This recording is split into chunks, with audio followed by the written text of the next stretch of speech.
Assalamualaikum warahmatullahi wabarakatuh. Selamat pagi sahabat-sahabat Lumbung Galeri.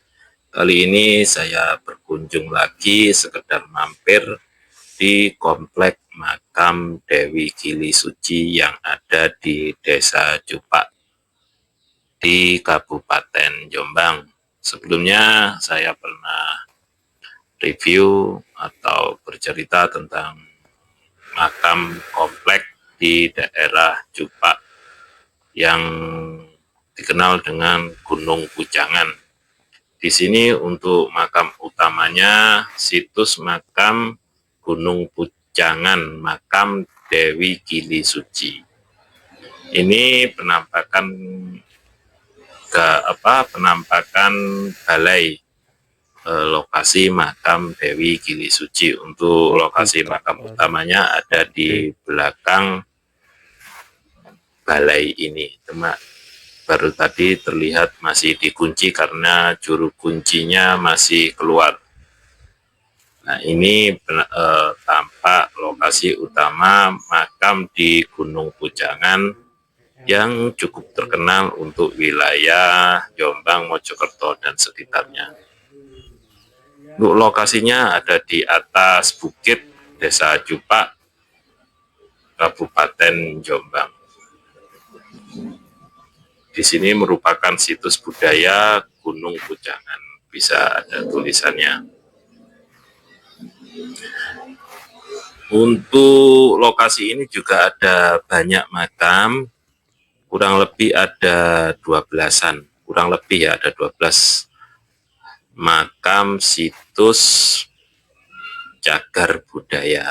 Nah, bisa dilihat di sini ada Eyang Sakti, Eyang Agung, Eyang Carupu, Eyang Sayyid Sulaiman, Eyang Joko Joyokuoso, Eyang Bubutan, Siti Sundari, Mbah Kaji, Eyang Ambalsari, dan masih ada lagi.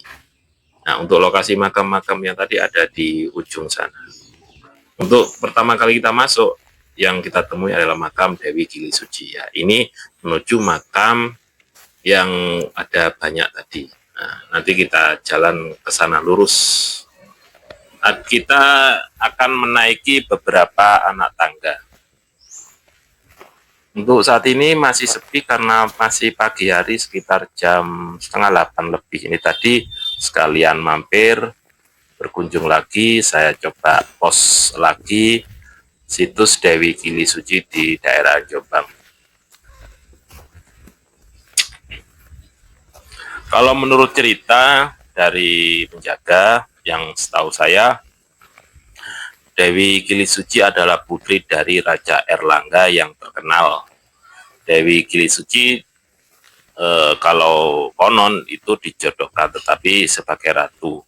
Namun Dewi Gili Suci memilih untuk mengasingkan diri ke Gunung Pujangan sebagai bentuk penolakan terhadap takdir yang ditentukan. Di sana Dewi Gili Suci mendirikan tempat peristirahatan terakhirnya, menjadikan gunung ini sebagai tempat suci bagi banyak orang.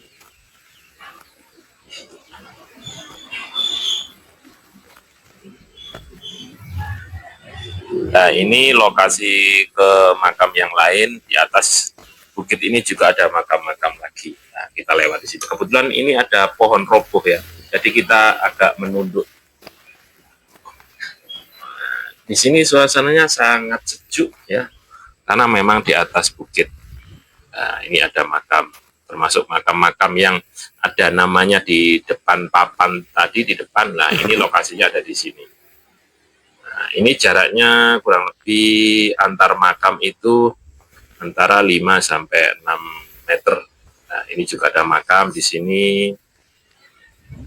Di bawah pohon ini juga ada, pohon besar itu juga ada di situ. Nah, ini kita ada di atas bukit. Nah, di atas pohon ini juga ada makam. Nah, itu ada batu nisannya. Nah, di dalam bangunan putih ini juga ada makamnya. Ada makam Mbah Sayyid Sulaiman kalau kita baca tulisannya tadi.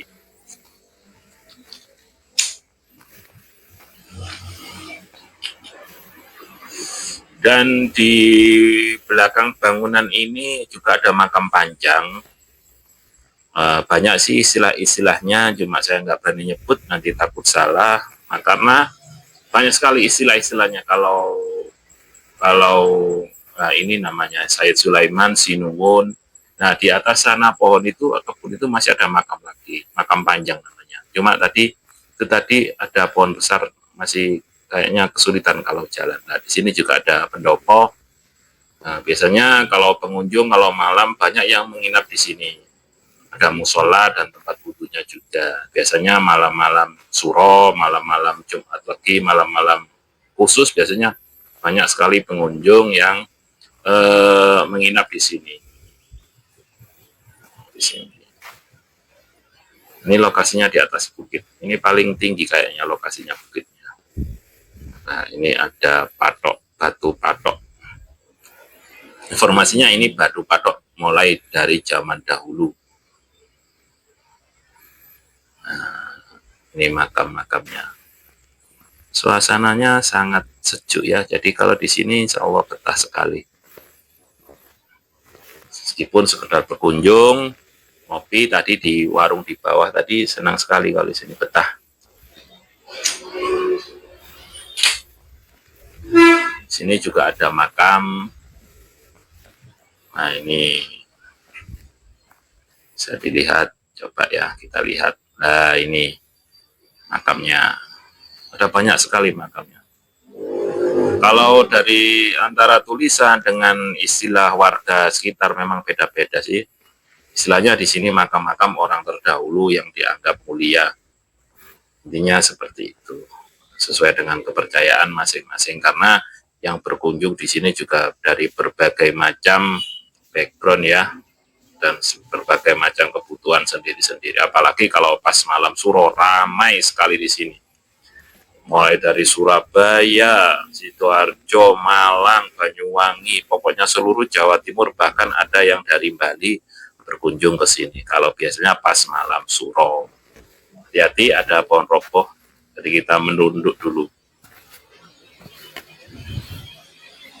Ini ada anak tangga, kita turun lagi. Nah, biasanya pengunjung biasanya istirahat di warung depan tadi, juga ada warung, biasanya banyak pengunjung di situ. Oke, sekian yang bisa saya sampaikan.